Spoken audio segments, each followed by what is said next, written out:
हामीले हाम्रो कानुन अनुसार तपाईहरुलाई जहाँ जहाँ बस्नु भएको छ, जहाँ जहाँ आवाज कमत गर्नु भएको छ, त्यही त्यही नापिन्छ, त्यही त्यही जग्गा दिइन्छ। आज पनि भने निकुञ्जले हाम्रो आयोगलाई केही भनेको छैन, कसैले केही भनेको छैन। हामीले निकुञ्ज अहिले जान्दैन, हामीले यहाँको जनता चाहन्छौँ। मैले त्यही दिन मङ्सिर 8 गते भनेको थिएँ, यहाँको जनता बिना वर्दीको सिपाहीको रूपमा रहेको छ। मैले यहाँबाट गएपछि स्वदेश एफएममा त्यही अन्तर्वार्ता दिएको थिएँ, एपी1 टेलिभिजनमा त्यही अन्तर्वार्ता दिएको थिएँ। साथीहरू सम्झौता गर्न आउनु भएको थियो एउटा सङ्घर्ष सहित, उहाँहरूलाई पनि मैले त्यही भनेको थिएँ। यहाँको जनता केवल सुकुम्बासी भूमिहीन जनता मात्रै होइन, यहाँको जनता अव्यवस्थित बसोबासी यहाँ खास छैन त्यो मात्रै होइन, यहाँको जनता बिना वर्दीको सिपाही हो। यसले हाम्रो देशको सिमानाको रक्षा गरिरहेको छ। यसले हिजो अघि उपमेयरज्यूले भन्नुभयो चाहिँ हिजो हुने चोरी तस्करीहरू जो थियो त्यसलाई रोकिरहेको छ। यो निकुञ्जको समेत पनि यसले रक्षा गरिरहेको छ। पारी सिमानाबाट आएर निकुञ्जमा जंगली जनावरहरूको तस्करी गर्ने, मार्ने, हत्या गर्ने चिजहरू रोकिराखेको छ। अमिक शेरचनजीको नेतृत्वमा 48 सालमा यहाँको बस्ती बसिसकेपछि ठुलो रूपमा त्यस्ता चाहिँ जो गलत कामहरू थिए सीमा पारीबाट हुने तिनी रोकिएका छन्। त्यसैले यहाँका जनतालाई दुःख दिने होइन, यहाँका जनतालाई यहाँबाट हटाउने सार्ने भन्ने होइन, यहाँका जनतालाई निकुञ्जका नामबाट आएर थुन्ने, छोप्ने, दुःख दिने, दण्डित गर्ने होइन। यहाँका जनतालाई त पुरस्कृत गरिनुपर्छ, यहाँका जनतालाई त उपहार दिनुपर्छ, सम्मान दिनुपर्छ बिना वर्दीका सिपाहीको रूपमा। मैले त्यति बेलै पनि भनेको थिएँ।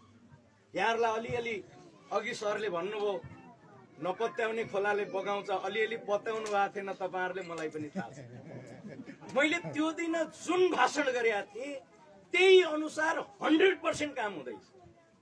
पहिलो म यो भन्छु। दोस्रो कुरा, वनदेवता खुसी पारिन्छ, वनदेवतालाई उतै उतै बस यतातिर नाउ भनिन्छ, जलदेवतालाई नि उतै उतैतिर बस नाउ यता भनिन्छ।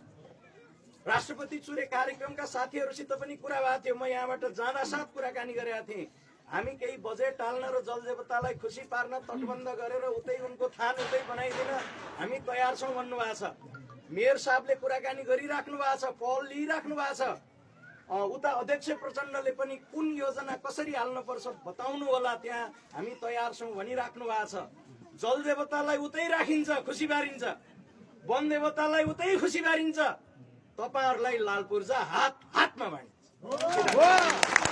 मैले भनेको थिएँ जहाँ जहाँ हुनुहुन्छ, मैले तपाईहरुलाई भनेको थिएँ विगतमा के हुन्थ्यो, आयोग बनाउने, निवेदन लेख्ने, सिफारिस लेख्ने, अनि कसले थर्काएर सिफारिस दे नदे भन्ने यस्ता यस्ता हुन्थ्यो। अहिले त्यस्तो हुन्न। हामीले के त्यस्ता धेरै चाहिँ लम्बेतान कुरा हामी जान्दैनौँ। हामी वास्तविक भूमिहीन सुकुम्बासीलाई जमिन दिन आएको, जे गर्दा छिटो दिइन्छ त्यही गरिन्छ, सिधा कुरा छ। पुरानो जस्तो लम्बेतान हुन्न।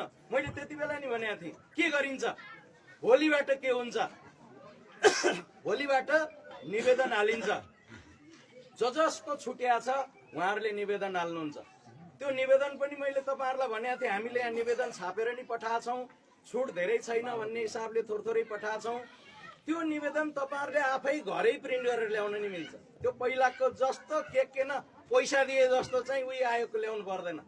रातो पेपरमा भूमिहीन दलित र भूमिहीन सुकुम्बासीले रातो कागजमा आफै छापे हुन्छ, सेतो कागजमा अव्यवस्थित बसोबासीले आफै छापे, नभए ओडाले छापिदिए नि हुन्छ, स्कुलमा प्रिन्टरमा ल्याएर छापे पनि हुन्छ, जहाँ गएर छापे नि हुन्छ। फर्म भनेको सजिलोसित फर्म पाइन्छ। अनि के हुन्छ, छुटेकाले निवेदन हाल्ने, जसले हिजो निवेदन हालिसक्नु भएको छ उहाँहरूको कम्प्युटरमा डाटा एन्ट्री हुन्छ, हिजो हाल्नेको पनि भोलि जो आएर भोलि हाल्नुहुन्छ नि उहाँको पनि उत्तिखेर अन द स्पट कम्प्युटरमा डाटा एन्ट्री हुन्छ। पहिला जस्तो लम्बेतान घुम्न पर्दैन, अहिले घुम्दैनन् डकुमेन्ट, उत्तिखेर अन द स्पट निवेदन आयो फटाफट त्यही चाहिँ कम्प्युटरमा डाटा एन्ट्री हुन्छ।